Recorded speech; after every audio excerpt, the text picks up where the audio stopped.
কবরের জিন্দেগি শেষ হয়ে যাওয়ার পরে কিয়ামতের মাঠ।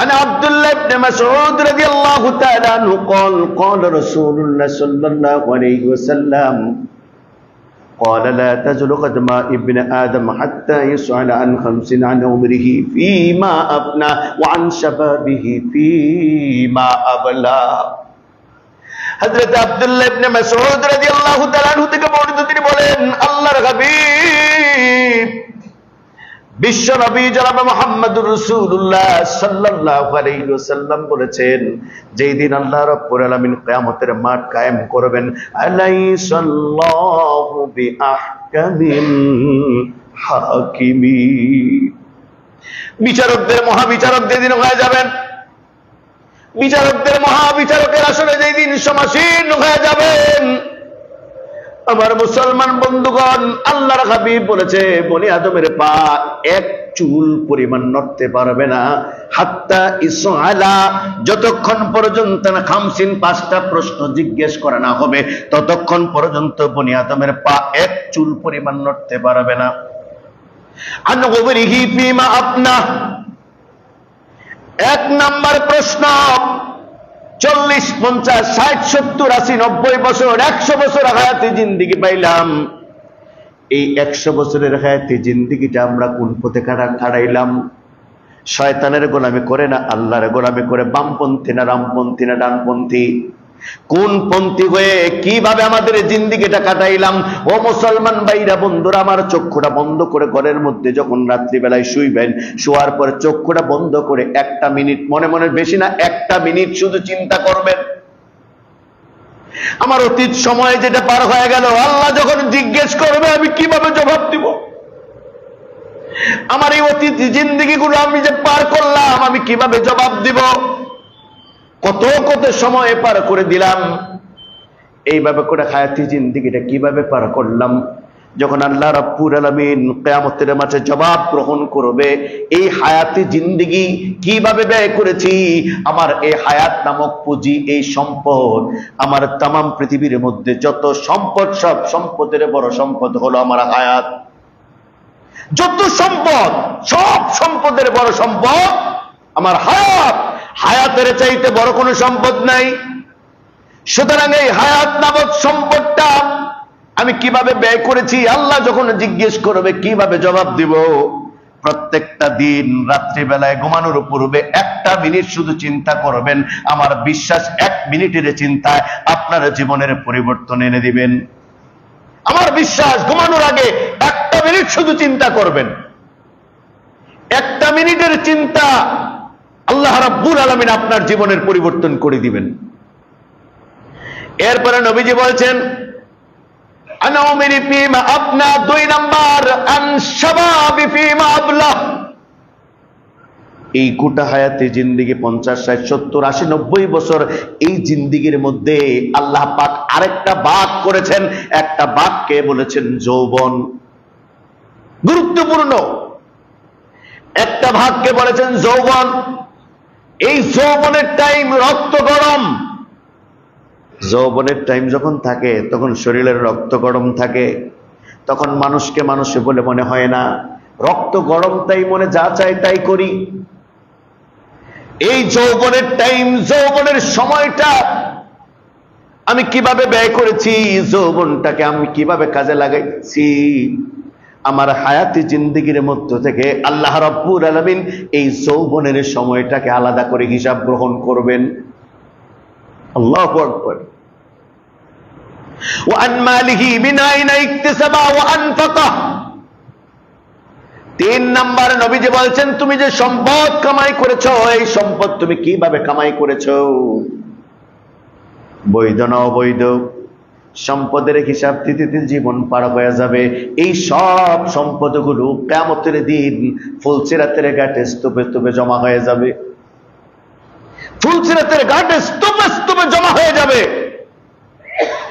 এই সম্পদ আল্লাহর হাবিব বলেছেন বেড়ি পরায় দিবে, সম্পদের বেড়ি পরায় দেওয়া হবে। সম্পদ ফুলসিরাতের ঘাট পাড়ি দিতে দিবে না। এই জন্যই নবীজি বলছে তিন নাম্বার, তুমি কোন পথে তোমার সম্পদের কামাই করেছো। ওয়া আনফাকা, কোন পথে তুমি তোমার সম্পদ ব্যয় করেছো, বৈধ পথে না অবৈধ পথে। এই হিসাব গ্রহণ করবেন আমার আল্লাহ কিয়ামতের ময়দানে। আমার মুসলমান বন্ধুগণ, আমরা কত অন্যায় পথে আমাদের এই সম্পদগুলোকে ব্যয় করি, কত অন্যায় পথে। নামাজ পড়ে জান্নাত পাওয়া গেলেও যেতে পারে, গ্যারান্টি নাই। হজ করে জান্নাত পাওয়া গেলেও যেতে পারে, গ্যারান্টি নাই। কারণ নামাজ, কালেমা, নামাজ, রোজা, হজ, যাকাত, ইসলাম স্ট্যান্ড অন দ্য 5 পিলার্স, 5টা স্তম্ভের উপর ইসলাম প্রতিষ্ঠিত। একজন মুসলমানের একটা কাজ, যে এই 5টা কাজ করবে না সে মুসলমান না, তার একটা কাজ। কিন্তু এই কাজের বিনিময়ে জান্নাত দিবেন এটা গ্যারান্টি নাই।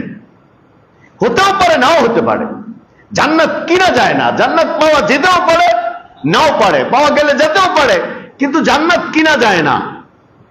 আপনি জান্নাত কিনতে পারবেন না। আপনার কামাই করা সম্পদ যদি আল্লাহর পথে খরচ করেন, কামাই করে সম্পদ যদি আল্লাহর পথে ব্যয় করেন, প্রত্যেক জুমার দিনে আল্লাহর রাস্তায় আল্লাহর ব্যাংকে জমা করবেন, দান খয়রাত করবেন। এই দান খয়রাতগুলো আল্লাহর পথে খরচ করাগুলো আল্লাহর হাবিব বলেছেন এর মাধ্যমে, দানের মাধ্যমে জান্নাত কিনা যায়। সুবহানাল্লাহ। নামাজ, রোজা, হজ, যাকাত এগুলো দিয়ে জান্নাত কিনা যায় না। জান্নাত এগুলো দিয়ে কিনা যায় না। জান্নাত পাওয়া গেলেও যেতে পারে, গ্যারান্টি পড়ে। কিন্তু মুসলমান বন্ধুগণ, দান এমন একটা পাওয়ারফুল ইবাদত, আল্লাহর হাবিব বলেছে সম্পদ যখন আল্লাহর রাস্তায় খরচ করা হয়, ওই সম্পদের বিনিময়ে তারা জান্নাত খরিদ করে নেয়, জান্নাত কিনে নেয়। কারণ হলো আল্লাহ রাব্বুল আলামিন কোরআনুল কারীমের মধ্যে বলেছেন, ইন্নাল্লাহা আশতারা মিনাল মুমিনিনা আনফুসাহুম ওয়া আমওয়ালাহুম বিআন্না লাহুমুল জান্নাহ। আল্লাহু আকবার। আল্লাহ রাব্বুল আলামিন বলেন, আমি আল্লাহ, নিশ্চয়ই আমি আল্লাহ মুমিনদের জান এবং মালগুলো, তাদের জীবন, তাদের সম্পদ আমি আল্লাহ জান্নাতের বিনিময়ে খরিদ করে নিয়েছি। তার মানে মানুষের জান, মানুষের মাল, সম্পদ সব আমার আল্লাহ জান্নাতের বিনিময়ে কিনে নিছে। তো কোন জিনিস যদি কেনা বেচা হয়, সেখানে দলিলের প্রয়োজন হয়। দলিল ছাড়া কোনো কিছু হয় না। যেমন গত 2 দিন আগে আমাকে একটা দরবারে নিয়ে গেলেন। সেই দরবারে গেলাম, তিনি হাজী সাহেব হজ করে আইছেন। তার বাপ জমি বিক্রি করে গেছে, বন্ধুত্বের সম্পর্ক ছিল, সুসম্পর্ক, এই জন্য জমিনটা দলিল করে নেয় নাই ছেলেরা। এখন এই হাজী সাহেব তার ছেলেদের চাপে পইরা ক্ষেতের পাশ দিয়ে যখন পাকা রুট গেছে, জমিনের দাম বেড়ে গেছে। এই কবে কোন পুষে মনে করেন 2 কাঠা জমিন কিনছিল মাত্র 10,000 টাকা দিয়া, এখন 1% দাম 10 লাখ। এখন এই হাজী সাহেবও ঘুরে গেছে। তাহলে এই জন্য দুনিয়ার মধ্যে সবচেয়ে বোকামি কাজ হলো, আপনি যখন কোনো কিছু কিনবেন সেটার মধ্যে দলিল রাখবেন, যখন কোনো লেনদেন করবেন তার মধ্যে দলিল থাকবেন, লিখিত। রাসূল বলেছেন, যখন তুমি কোনো লেনদেন করবা সেটা লিখিত, লিপিবদ্ধ করবা।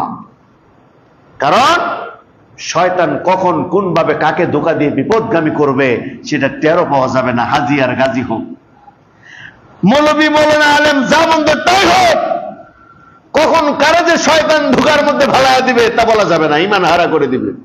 এই জন্য লিপিবদ্ধ করবা নির্দেশ করেছেন আল্লাহর নবী মুহাম্মদুর রাসূলুল্লাহ সাল্লাল্লাহু আলাইহি ওয়াসাল্লাম। তো আল্লাহ রাব্বুল আলামিন বলছেন, জান্নাত মুমিনদের জান এবং মালের বিনিময়ে আল্লাহ জান্নাত কিনে নিয়েছেন। জান্নাত বেচাকিনি হবে, দানের বিনিময়ে জান্নাত বেচাকিনি হয়। তো বেচাকিনি করতে গেলে দলিলের প্রয়োজন হয়, জায়গা কিনতে গেলে যেমন দলিলের প্রয়োজন হয়, বাড়িঘর কিনতে গেলে যেমন দলিলের প্রয়োজন হয়। দলিল ছাড়া যেমন দাবি করা যায় না, কোন জায়গার দাবি করতে গেলে যেমন দলিলের প্রয়োজন হয়, বাড়িঘর দাবি করতে গেলে যেমন দলিলের প্রয়োজন হয়। এজন্য আল্লাহর হাবিব বলেছে, আস-সাদাকাতু বুরহান। জোরে কোন সুবহানাল্লাহ। আল্লাহর হাবিব বললেন, আস-সাদাকাতু বুরহান, দান হলো দলিল, এটা হলো জান্নাতের দলিল।